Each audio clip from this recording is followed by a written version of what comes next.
back for another game, just like that. All right.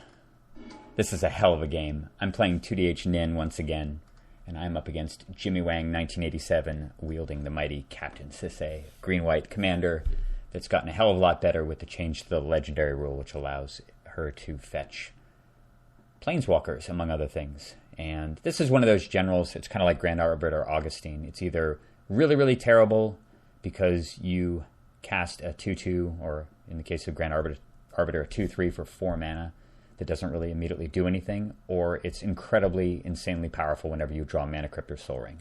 It really just comes down to that. I have an awesome hand, Brainstorm, Commander Sphere, and of course, giant red MVP Inferno Titan, which has proven to be probably the strongest card in this whole deck outside of the commander, and the creature that I win a sizable portion of my games with, almost to the point where I feel like I should add it to my non-budget deck. I'm not entirely convinced because that deck doesn't really have that much of a problem winning once it gets its hooks in. You kind of just have Planeswalkers in place of something like Inferno Titan and the other Nin deck as finishers, but god damn is this creature powerful. Just its ability to just completely flip the board over, kill your opponent in 2 or 3 hits. It's a giant shooting outlet for Nin. It kind of does everything. It's just amazingly impressive.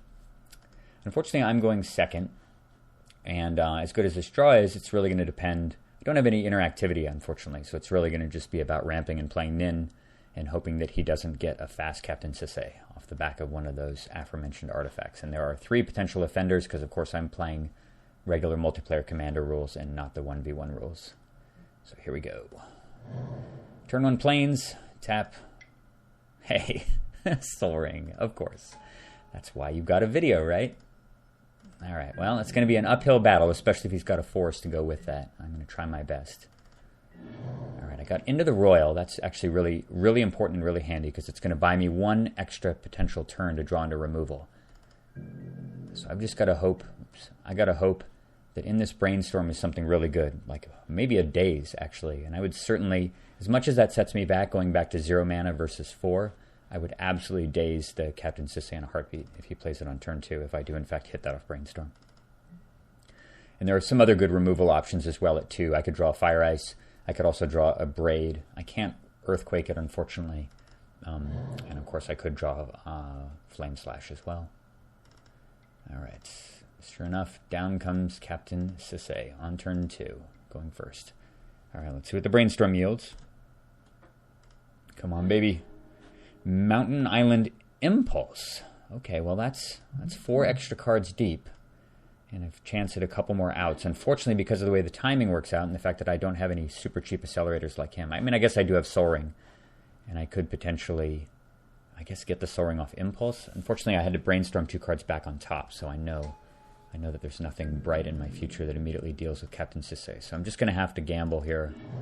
I'm going to just play that, and of course bounce her with Into the Royal. Captain Sisay's a girl, right? I don't know. I guess I can look. All right. And of course, even if I do have a short-term solution to Captain Sisay in the form of a removal spell, if he has 2 more land to go with it, it's just going to come down again at 6 mana. And because of Soul Ring, he's still going to be a turn ahead, and I'm not going to be able to kill it with the Titan. So I'm going to need him to also miss a land drop. And when I see Reliquary Tower come down as his 3rd card, that actually gives me a glimmer of hope. Of course, he's not going to dally around. He just replays Captain Sisay. Yeah, that's a girl. Okay. All right, this is it, deck. And I don't have Lightning Bolt in my deck or Chain Lightning because they're both not budget, which is kind of unfortunate. I think the cheapest Lightning Bolt you can get in the real world is somewhere around $250. They need to reprint it 2 more times maybe, and then it'll become budget legal. And I guess you can play with garbage like Shock.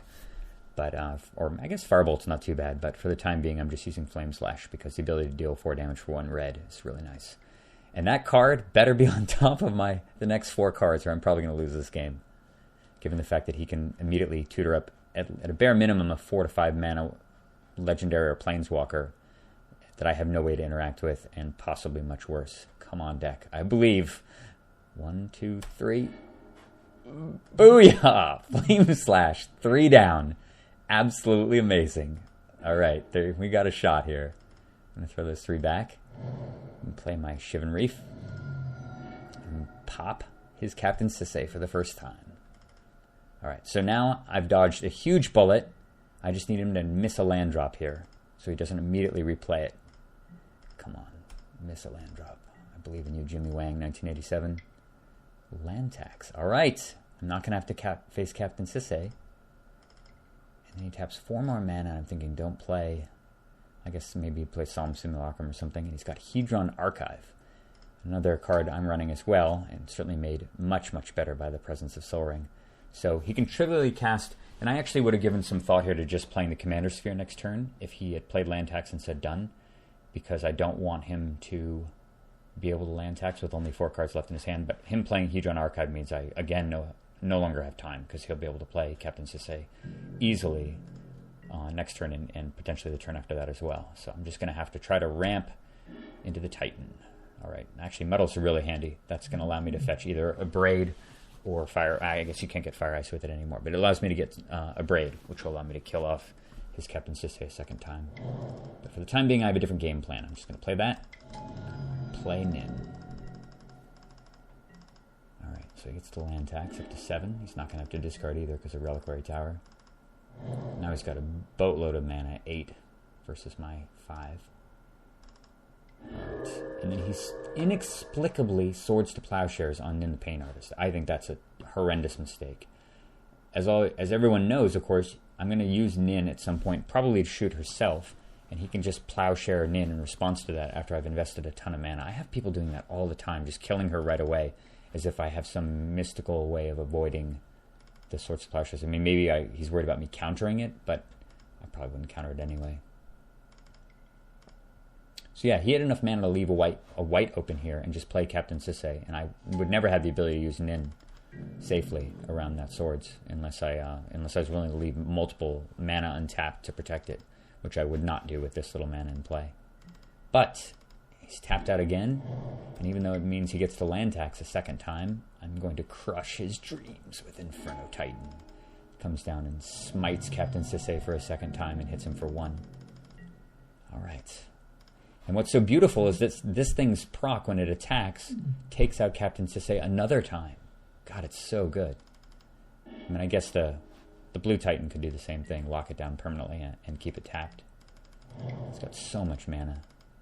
And of course, recognizing the fact that he can't just play Captain Sisay, he replays a big dork, Bruna the Fading Light, which combines with Gisela the Broken Blade to turn into that crazy thing. God, that thing's so insane. So look at that thing.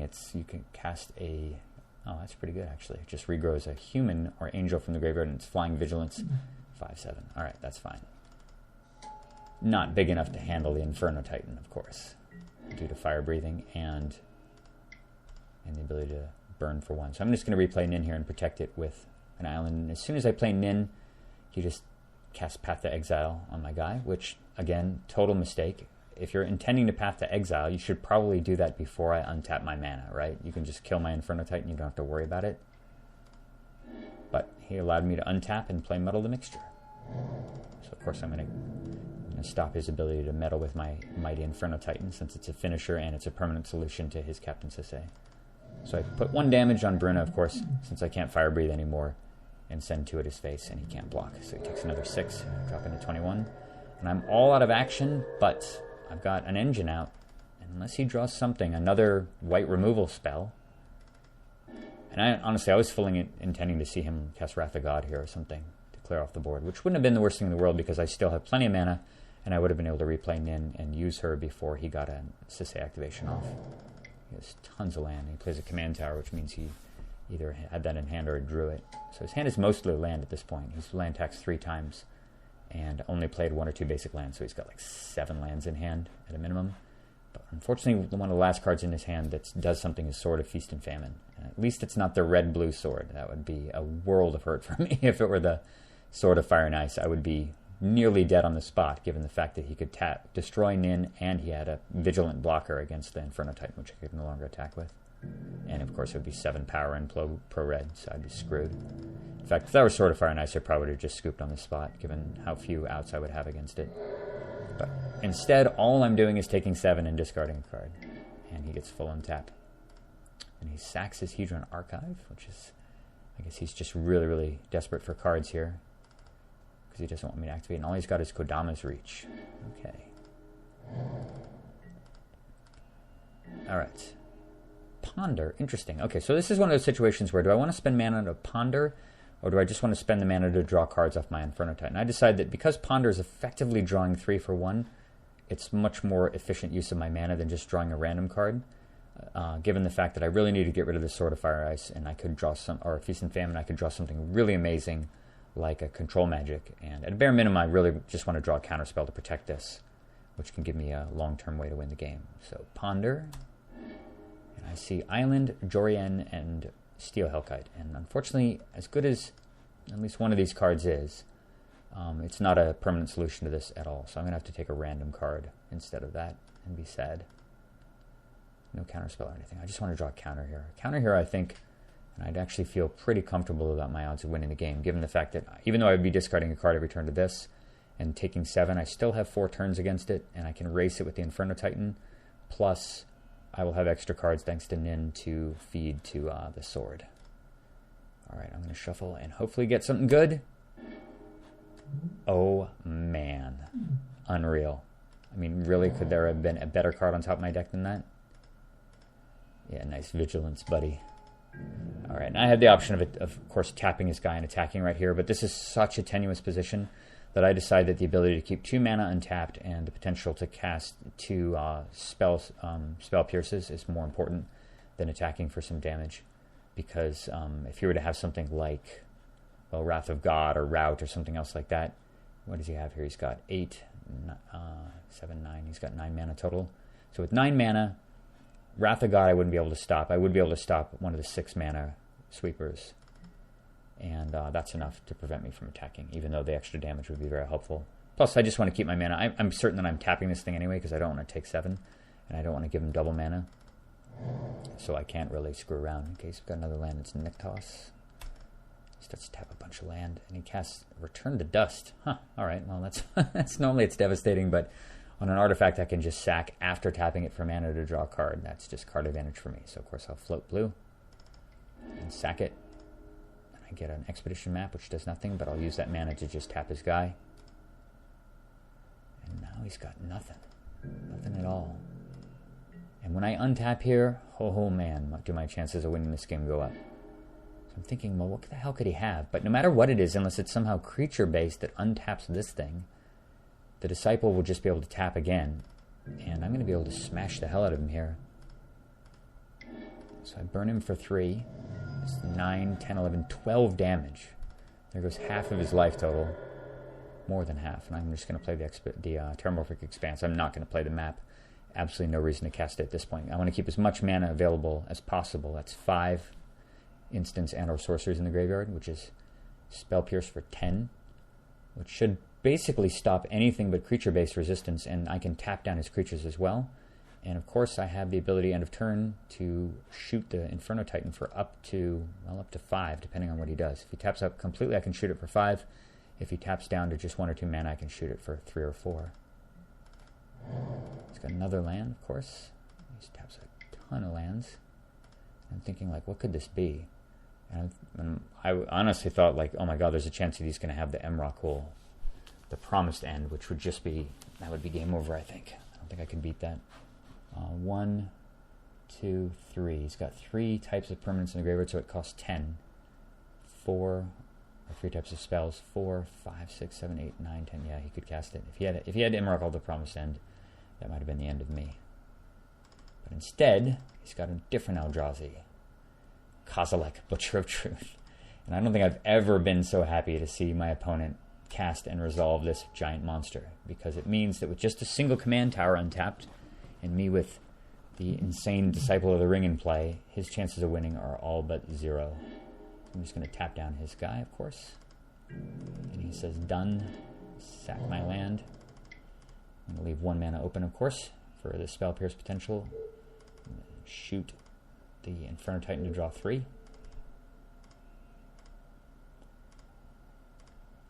Booyah. Look at that. Future Sight, Counterspell, and Rewind. Just as icing on the cake. We don't even need that goodness, because Disciple is going to carry this game home. 3 damage to the face. Lethal. God damn, what a game this was. Holy shit.